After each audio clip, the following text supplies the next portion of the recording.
say they cannot rule out additional suspects. Pvt William Long was gunned down Sunday. Another soldier was wounded in the shooting. Muslim convert Abdul Hakim Muhammad has pleaded not guilty in state court.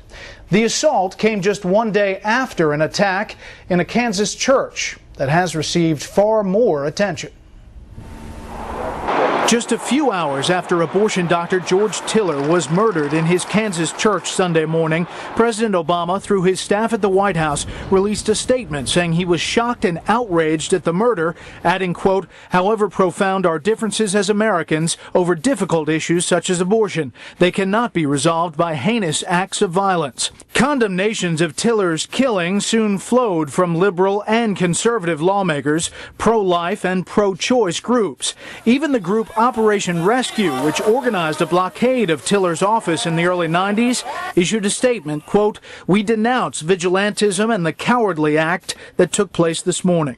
In Washington, the U.S. Marshals Service said after Tiller's shooting, Attorney General Eric Holder ordered the Marshals to, quote, "increase security for a number of individuals and facilities," although officials provided no specifics.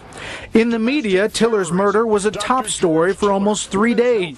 Several liberal analysts blamed pro-life groups for inciting the murder. In contrast, there has been relatively little coverage about the killing of Army Pvt William Long and the wounding of Pvt Quinton Ezeguala outside the recruiting center in Little Rock, despite the fact that the alleged shooter was a convert to Islam who police say probably had political and religious motives for the attack. There has been no call by Attorney General Holder to increase security at Army recruiting centers around the country, even though recruiting centers and military facilities have been targeted for attack numerous times over the last 5 years.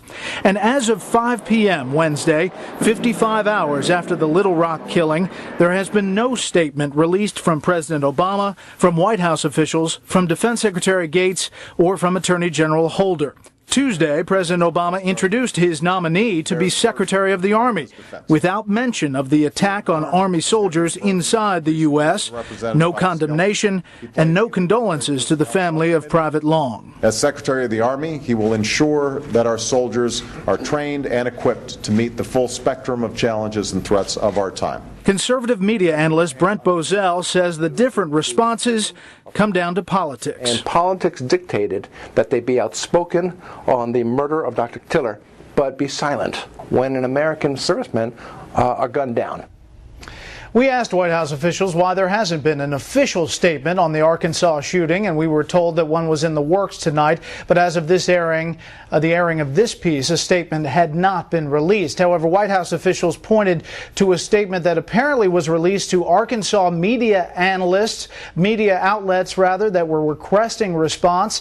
There was a statement for the Arkansas television stations, but not an official statement as of this broadcast.